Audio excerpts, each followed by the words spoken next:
And I just realized I didn't even turn this on. It's wore for nothing. Hope you enjoyed the camera mic, I'm not redoing it. Just a heads up, I'm going to be spoiling some recent DC comics, specifically Detective 940. Came out last week. We also talked about it on Wulff Live. I'm letting you know now. Throwing it out there. Much like in real life, death in comic books happens all the time and is just a natural part of existing. Unlike in real life, death in comics rarely means anything because everybody comes back from the dead. Almost everybody. That's why I don't really talk about it that much on this channel. Characters die and come back so much, death doesn't mean anything anymore. It's why I haven't really gone into detail on Bruce Banner's death or War Machine's death from Civil War II. Hell, the only reason I even talked about Wolverine's death from 2 years ago is because a lot of you guys asked me to, and even then, my opinion hasn't changed. They're gonna bring him back. Granted, they are taking their time with bringing Wolverine back, but, I mean, come on, it's Wolverine. He'll be back before you know it. So, yeah, comic book deaths, not really something to get worked up over. Unless that character is Tim Drake, in which case I do have something to say about it. So, yes, last week in the pages of Detective Comics 940, Tim Drake, the third Robin, the best Robin, died. Went out like a hero in a blaze of glory. Unlike most superhero deaths, though, we didn't have to wait months to see what really happened to him. At the end of the issue, they flat out told us. At the end of the issue, we learned he was actually transported to an alternate dimension and kept in prison by the mysterious Mr. Oz, who has been doing a lot of shady things ever since Rebirth happened. According to Mr. Oz, Tim was taken off the field because he was reconnecting threads that shouldn't have been reconnected. And they say point blank they took him off the field because people love him too much. But to the rest of the world, Tim is dead. Batman and Spoiler get really sad about it. And you don't want to mess with Batman when a Robin dies.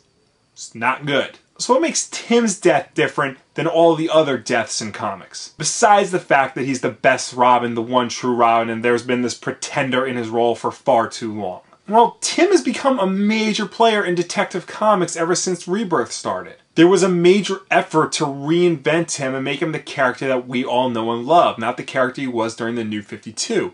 A smart, resourceful kid whose detective skills are really on par with Batman's, maybe even better. Writer James Tynion has said that Tim Drake is his favorite comic book character, and reading these past issues of Detective, you believe him. Plus, most of all, it seems like maybe, just maybe, they were finally putting him back in the Robin role. Not this Red Robin half-assed garbage they've been doing since 2009. They put him in a costume that closely resembles his classic Robin costume. Batman even says to him, point blank, "I've always thought of you as a Robin." And now he's dead.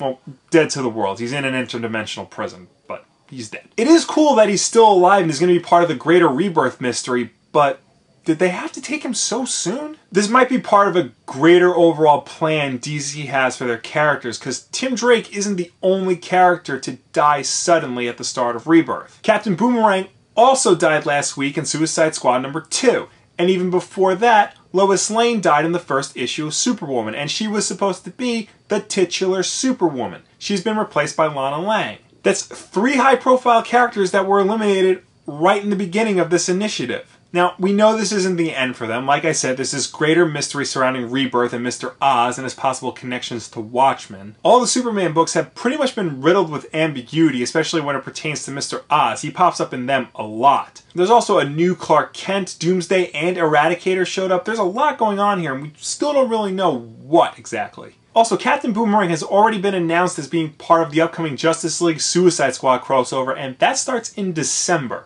And of course, it's pretty clear that Tim Drake is going to be a big deal. Well, bigger deal than he already is. It's just odd that they would kill off these characters so soon. They really made it seem like Tim Drake and Lois Lane were going to get big pushes during Rebirth. And Captain Boomerang is a major player in Suicide Squad, which is getting its own major push for some reason. I just hope it all winds up being worth it in the end. Rebirth has been a great success, both critically and commercially for DC. I'd hate to see it undone because they killed characters too soon. Especially Detective, which has been one of the best books of the year, let alone the entire Rebirth line. Now, am I upset that they took Tim Drake off the field and he's not going to be an active member of Detective Comics anymore? Yeah, I'm upset. You finally give me the Tim Drake I've wanted for years and you just take him away from me? What the hell? But I do believe in James Tynion. He wrote the best Tim Drake in years, and you really get a sense that he truly loves his character. And he wouldn't have killed him off or put him in interdimensional jail without a reason. I just hope we find out what's going on with him and he becomes active again sooner rather than later. Because, come on, he was right there. He was Tim Drake again, the real Tim Drake, not this new 52 Teen Titans garbage. But yeah, in the meantime, I'm definitely interested. I'm definitely going to see where this goes. I want to know the reason behind why Tim is off the field.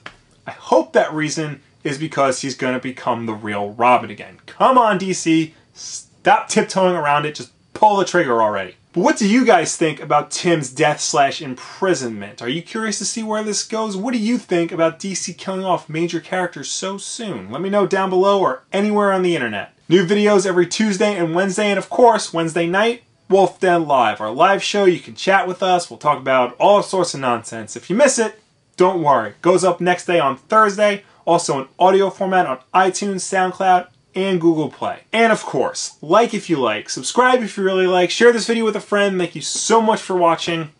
I will see you next time. Now, I'm not saying a good sidekick should be obedient at all times, but Robin is supposed to be a complement to Batman. A light check to his darkness, someone who keeps his moral compass in order, not questioning it at every turn. Which is one of the reasons why Tim Drake should be Robin again. That was the whole point of his creation. These are all great questions that can be answered on a weekly show on Fox.